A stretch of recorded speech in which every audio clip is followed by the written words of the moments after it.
नमस्कार, मार्केट पंचनामा में आप सभी का स्वागत है। लगातार तीसरा सत्र इस साल का, जबकि भारतीय बाजार ऐतिहासिक स्तरों पर बंद हुए और जो तेजी का रुख बना हुआ है वो अभी भी कायम है। इस साल भी मार्केट्स नए रिकॉर्ड लेवल्स अचीव करता हुआ दिखाई पड़ रहा है दिन पर दिन। और सबसे बड़ी बात कि इस पूरे तेजी में अब जो चार्जिंग पोजीशन में है वो है आईटी स्पेस। रिकॉर्ड स्तरों पर कामकाज करते हुए 6.5% पिछले एक हफ्ते के दौरान आईटी स्पेस चल चुका है। रादर पिछले 3 दिन के दौरान ही चलता हुआ दिखाई पड़ा है।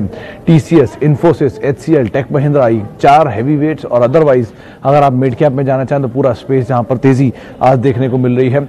और पूरा सेक्टर जो है वो अपने ऑल टाइम हाइस पर कामकाज करता हुआ दिखाई पड़ रहा है। रफली 230% से ज्यादा का रिटर्न इस पूरे डिकेड में आईटी स्पेस ने दिया है और इस डिकेड का सबसे बड़ा परफॉर्मर बन के सामने आता हुआ दिखाई पड़ रहा है।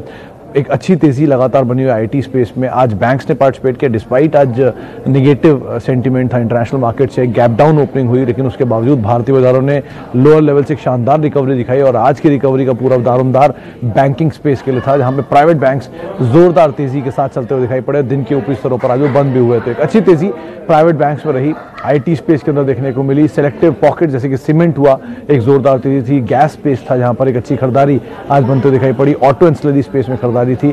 तो एक अलग अलग पॉकेट्स, अलग अलग सेक्टर्स जहां पर खरीदारी का रुख बना हुआ है और एक अच्छा मूव वहां पर आता हुआ दिखाई पड़ रहा है। और साथ ही साथ जो फ्रंट लाइन इंडेक्सेस हैं, जो कि फ्रंट लाइन शेयर हैं, जहां पर तेजी ऑलरेडी देखी ही जा रही है, वहां पर तो ऑलरेडी एक अच्छा मूव आता हुआ दिखाई पड़ ही रहा है। तो भारतीय बाजारों के लिए तेजी का रुख और एक पॉजिटिव सेंटिमेंट जो कि मार्केट को ड्राइव करते हुए दिखाई पड़ रहे हैं। और उसी के मद्देनजर भारतीय बाजार अपने नए रिकॉर्ड लेवल्स को अचीव करते हैं। इनफैक्ट सेंसेक्स जो है वो तो अपने 50,000 के करीब, बेहद करीब रादर कामकाज करता हुआ दिखाई पड़ रहा है। और ऐसा भी बाजार में अनुमान लगाया जा रहा है कि शायद जल्दी 50,000 का आंकड़ा भी छूता हुआ दिखाई पड़े। चलिए अब सवाल जवाब का सिलसिला शुरू कर लेते हैं। पहला सवाल एचसीएल टेक पर जो अनुमान है शिवाजी, वो यही कि मार्केट्स में बेहतर साइड पे जो नंबर आने वाले हैं उसमें टीसीएस, इन्फोसिस, एचसीएल और Tech Mahindra. Rather HCL Tech के लिए तो ये भी मार्केट में एस्टिमेट है कि इनकी कमेंट्री जो आने वाली है नंबर से ठीक पहले वो थोड़ी बेहतर आएगी। शायद वहाँ पर आंकड़ा और ज़्यादा साउंड आता हुआ दिखाई पड़े, तो आप उस लिहाज से नज़र रखें। वैसे भी कंपनी अच्छी है, इन्वेस्टमेंट ग्रेड स्टॉक है, ऑल टाइम हाई पर है, आप बने रह सकते हैं, किसी भी फॉल में यहाँ पर खरीदारी कर सकते हैं। अच्छा, स्वप्निल ओसवाल साहब का सवाल है एचडीएफसी लाइफ के ऊपर और शिशिर जी ने भी यही सवाल पूछा है। देखिए शिशिर जी, आपकी खरीदारी है 495 पे और स्वप्निल जी आपकी खरीदारी है 634 पर। दोनों ही के लिए राय यही कि आप बने रहिए। 700 रुपये ऊपर पहुंच चुका है, 715 पर है, ऑल टाइम हाइस पहुंच गया है। अगर आपका टाइम फ्रेम छोटी अवधि का है या मध्यम अवधि का है तो आप लेकर निकल सकते हैं। अगर आपका टाइम फ्रेम लंबी अवधि का है तो आप ज़रूर इसमें बने रह सकते हैं। कोई भी फॉल मिले आप इसमें फर्दर खरीदारी भी कर सकते हैं। लार्जेस्ट लिस्टेड प्राइवेट इंश्योरर के तौर पर अभी ये कामकाज कर रही है। करीब 12-13% के आसपास का मार्केट शेयर है, तो एक स्ट्रॉन्ग मार्केट शेयर ये ओन करती है। और गोइंग फॉरवर्ड ये भी मार्केट में एस्टिमेट है कि शायद ये और बढ़ता हुआ दिखाई पड़े। तो आपके लिए राय है कि आप यहाँ पर खरीदारी करें किसी भी लोअर फॉल पर। और अदरवाइज अगर मीडियम टर्म का आपका वेन्यू है तो आप प्रॉफिट लेकर निकल सकते हैं, लेकिन लॉन्ग टर्म के लिए आप होल्ड कर सकते हैं। अच्छा, आगे बढ़ते हैं। RVNL भास्कर दास साहब, आज तो इसमें कुछ ब्लॉक्स हुए थे और कुछ खबरें थी जिनके बीच में शेयर चला और अपर सर्किट भी लगा। अब डिपेंड करता है कि आपके पास किस लेवल पर खरीदारी है, कितना टाइम फ्रेम आप दे सकते हैं। मीडियम टर्म के लिए आप ज़रूर इसको होल्ड कर सकते हैं, बजट वगैरह जैसे इवेंट्स के लिए। उससे पहले शायद इसमें बस बने भी, रेलवेज में वैसे भी तेज़ी रहती है, तो आप उसको देख के भले इसमें बने रह सकते हैं। लेकिन अदरवाइज बहुत लॉन्ग टर्म के लिए आप इसमें ना रहें, वो ज़्यादा एडवाइसेबल रहेगा। अच्छा, एकदम से बहुत सारे सवाल आ गए। SBI 214 पर तिशा जी, इसका राय यही रहे कि आप एटलीस्ट समय दे सकती हैं।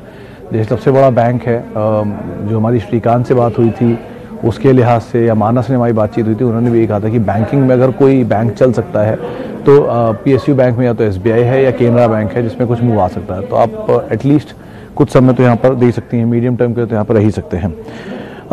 ट्राइडेंट पर दिनेश जी, छोटा शेयर है वैसे तो, एडजस्टमेंट के बाद में स्प्लिट आया था।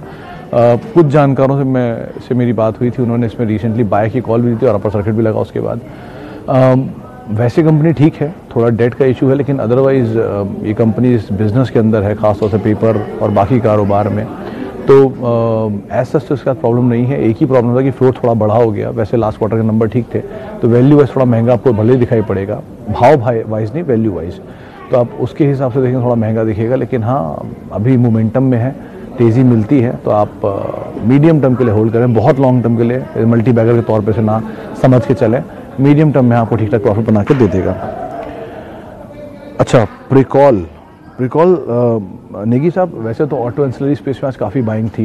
इनफैक्ट लास्ट में आते आते एनआरबी बियरिंग भी चलता हुआ दिखाई पड़ा था। प्रिकॉल वैसे कंपनी बुरी नहीं है, Pune based auto ancillary supplier है, पुरानी कंपनी है और जिस बिजनेस में कंपनी कामकाज करती है वो बिजनेस भी ठीक ठाक है। रेनो जैसे बड़े क्लाइंट या महिंद्रा जैसे बड़े क्लाइंट ये कंपनी उनको डील करती है, सप्लाईज देती है। तो आपके लिए रही कि एटलीस्ट आप बने रह सकते हैं, लेकिन यहाँ पर भी आप मीडियम टर्म का ही प्रॉफिट मान के चलें, बहुत लॉन्ग टर्म पोर्टफोलियो स्टॉक इसे ना मान के चलें। ओरिएंट सीमेंट पे नीलेश जी का सवाल है। नीलेश जी, एक ही राय है कि आप ओरिएंट सीमेंट की वजह अगर आप जाना चाहते हैं तो जेके सीमेंट देख सकते हैं। पहले भी मैंने इसकी बात की थी कि ये कंपनी अच्छी है।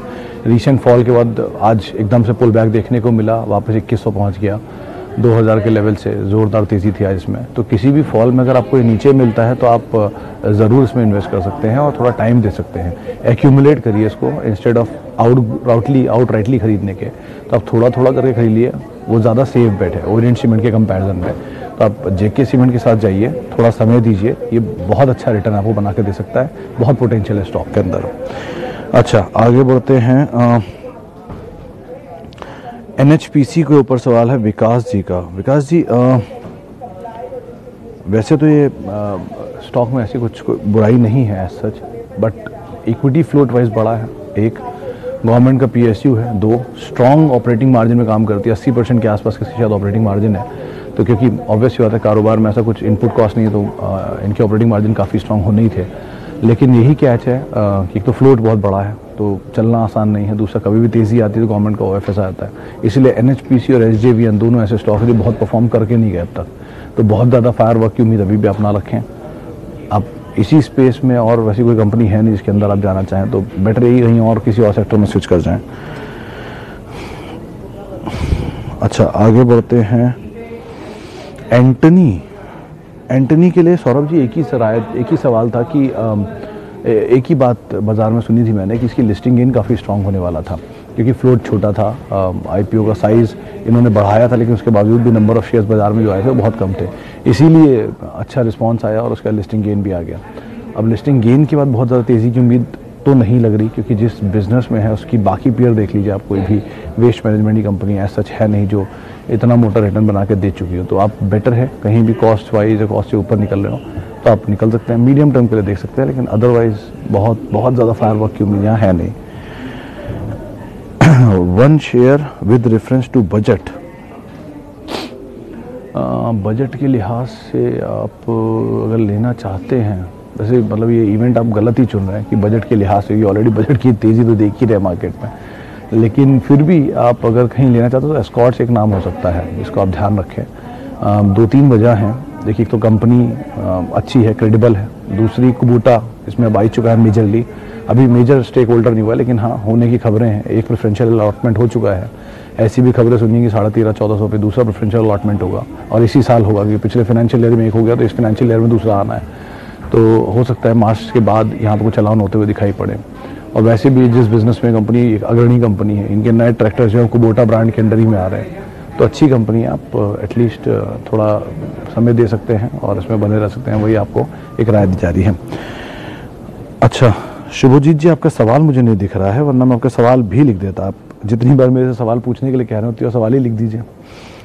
खैर, शुड वी हेज नाउ और continue buying large cap? Mittal साहब, हमेशा लार्ज कैप के लिए एक ही सिंपल प्रिंसिपल होता है।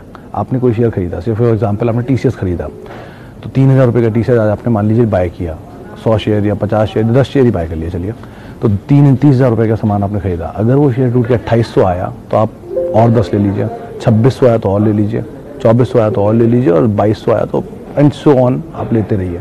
अब आप कहेंगे इसमें फ़ायदा क्या है? फ़ायदा एक तो आपकी एवरेज नीचे आ रही है, दूसरा टीसीएस देश की नंबर 1 कंपनी है आईटी स्पेस में, और दूसरी सबसे बड़ी कंपनी है मार्केट कैप के लिहाज से। ऑब्वियसली बात है, कभी वो 2200 आएगी तो वापस 3000 भी जल्दी दिखा देगी, तब आपकी कॉस्ट होगी 2400। तो लार्ज कैप में आप एक्यूमुलेट करिए इंस्टेड ऑफ हेज करने के, क्योंकि हेज में एक बार को रिस्क हो सकता है, लेकिन एक्यूमुलेशन में कभी रिस्क नहीं होता। और डिविडेंड पेइंग कंपनी है, बोनस अलग देती है, ग्रोइंग कंपनी है, क्या दिक्कत है सारी कंपनियों में रहने में। तो HUL, TCS, HDFC life, HDFC bank, Reliance, Bharti, वो ग्रुप है। सीमेंट में ACC अबूजानी, ACC अल्ट्राटेक, डॉक्टर रेड्डीज, डीवीज, ये सारी कंपनियों को आप एक्यूमुलेट करिए, कोई दिक्कत नहीं इनको एक्यूमुलेट करने में। अच्छा, आगे बढ़ते हैं। सन फार्मा के ऊपर सवाल बहुत लंबे समय बाद आया। सन फार्मा, हाँ एवरेज किया जा सकता है क्योंकि आपकी खरीदारी बहुत ऊपर की है। 842 की खरीदारी है। वैसे तो इस पर 900 रुपये बायबैक आया था एक बारी काफ़ी समय पहले, लेकिन हाँ 842 पर आप अभी यहाँ पे एवरेज कर सकते हैं। जब नीचे आया तब आपको करना चाहिए था, लेकिन ठीक है यहाँ भी ऐसा बुरा दाम नहीं है। और अगर आप नया पैसा डालना चाहते हैं तो फार्मा में और बेहतर नाम भी आप वहाँ भी देख सकते हैं, लेकिन सन फार्मा में आप एवरेज कर सकते हैं। आगे बढ़ते हैं। मिड कैप आईटी में कोई अच्छी कंपनी। देखिए सर, टाटा एलेक्सी मुझे लग रहा था सौरभ जी कि ये चलेगी नंबर से पहले, और आज चल भी गई हो, 5% मूव आ गया उसमें। तो अब दूसरा नाम अगर कोई हो सकता है तो हैप्पीएस्ट माइंड ही दिख रही है, क्योंकि बाकी सारा सेक्टर चल चुका है, यही इकलौती है जो नहीं चली है। तो ये शायद जो कैचअप रैली है वो यहाँ पर देखने को मिले, तो आप एटलीस्ट नज़र रखें, शायद थोड़ा बहुत यहाँ मूव आता हुआ दिखाई पड़े, उस लिहाज से चल सकता है। अच्छा, बैंक निफ्टी के ऊपर व्यू। त्रिवेदी साहब, अब गलत आदमी पूछ रहे हैं। मैं फंडामेंटल ट्रैक करता हूँ, टेक्निकल देखता नहीं हूँ, लेकिन हाँ जो जानकारों से मेरी बातचीत हुई उन सबका ये कहना है कि बैंक निफ्टी में मूव अभी रहेगा, एटलीस्ट नया हाई तक तो बनने तक रहेगा। तो आप एटलीस्ट उस हिसाब से ट्रैक कर सकते हैं, लेकिन फिर भी बहुत अब क्योंकि बड़ा मूव आ जाया हुआ है, आज भी बहुत चला है, तो थोड़ा कूल ऑफ भी हो सकता है, तो आप उसको भी ध्यान में रखिएगा। अच्छा, आगे बढ़ते हैं। बैंक निफ्टी बात हो गई, ट्राइडेंट बात हो गई। Yes Bank as usual. यस बैंक के लिए सर बाज़ार में ये बज़ है कि ये अच्छे नंबर पोस्ट कर सकता है, और शायद अच्छे नंबर के बाद ये शेयर 25 रुपये तक की चाल भी दिखा सकता है। ये बज़ है मार्केट में। मेरा इंडिविजुअल ओपिनियन यही है कि जब तक इसके नंबर्स ठीक नहीं होते तब तक आप एटलीस्ट में इन्वेस्टमेंट ना करें। ट्रेड कर सकते हैं, मीडियम टर्म होल्ड कर सकते हैं, लेकिन लॉन्ग टर्म के लिए जब तक नंबर्स ठीक ना हो आप इसमें मत रहिएगा।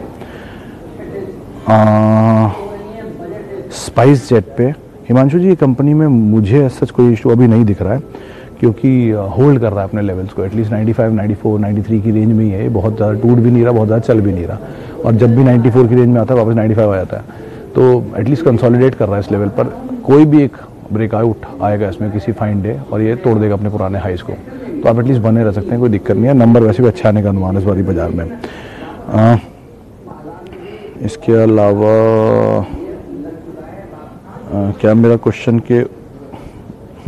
क्वेश्चन सर आपका मुझे दिख नहीं रहा है। रमेशन पीवी साहब, आपका क्वेश्चन मुझे दिख नहीं रहा है, वरना मैं आपके क्वेश्चन का ज़रूर जवाब दे देता। और ओएनजीसी को लेकर भी एक सवाल है महेश जी का। महेश जी, वैसे तो कंपनी ठीक है, कोई बुराई नहीं है इसमें, लेकिन कैच यही है कि डिविडेंड पे ऑफ्स की जो सिचुएशन थी वो पहले ज़्यादा बेटर थी, अभी नहीं। पीएसयू के साथ वही एक फ्लॉ हमेशा रहता है, कभी भी तेज़ी आएगी, तेज़ी में स्टेक सेल आ जाएगा। तो प्राइवेट पे ज़्यादा फोकस करें, वो ज़्यादा बेहतर है, एटलीस्ट स्पेस में या किसी और स्पेस में। पीएसयू में थोड़ा मोटा आपको गेन जो चाहिए मीडियम टर्म का, वो आप ज़रूर यहाँ लेकर निकल सकते हैं। अच्छा, डेटामेटिक्स के बारे में लेना सही रहेगा क्या? अजीत जी, बहुत बड़ी तेज़ी इसमें आज देखी गई है, 17% का मूव एक ही दिन में आ गया। ब्रोकरेज हाउसेस के टारगेट 145 के थे, आज में शेयर इतनी बड़ी तेज़ी दिखा गया, 132-33 तक तो पहुँच ही गया। तो अगर इस तरह की तेज़ी रही एक आध दिन में, तो शायद हमें टारगेट अचीव भी कर ले, जो कि हाल फिलहाल में देखने को भी मिला जाता है सभी शेयरों में। तो बेटर यही है कि अभी इसको तो अवॉइड करें। हैप्पीएस्ट माइंड एक ज़्यादा बेहतर विकल्प है, आप उसको देख सकते हैं। चलिए, आखिरी एक सवाल और लेते हैं। रिलायंस में क्या होगा? सर, रिलायंस एक बड़ी तेज़ी दिखा चुका है, और इस बड़ी तेज़ी के बाद आज ये ईज आउट हो रहा है या कंसोलिडेट कर रहा है एक रेंज में। तो आप एटलीस्ट बने रह सकते हैं अगर आपके पास है, और नया है तो नया, मतलब अगर आप नया लेना चाहते हैं तो ख़रीदारी करिए, किसी भी फॉल में ऐड करिए, मतलब छोटी छोटी पोजीशंस में ऐड करिए, ताकि आपका एवरेज नीचे की तरफ आए। वही ज़्यादा बेहतर विकल्प है। देश की सबसे बड़ी कंपनी है, अभी भी कोई देश की सबसे बड़ी कंपनी से नीचे नहीं आ गई, डिस्पाइट मार्केट इतनी बड़ी तेज़ है और सारे शेयर इतना चले हैं, ये नहीं चला, फिर भी नंबर 1 ही कंपनी है ना, तो आप देख सकते हैं ऐसा। खैर, अभी तो फिलहाल इतने ही सवालों को हम शामिल कर पाएंगे। माफ़ी उन सभी लोगों से जिनसे आज हम बातचीत नहीं कर पाए। बहुत बहुत शुक्रिया उन सभी लोगों का जिन्होंने आज हमसे सवाल पूछा, और आप मेरे साथ जुड़ सकते हैं @सुमित रिसर्च मेरा ट्विटर हैंडल है। नमस्कार।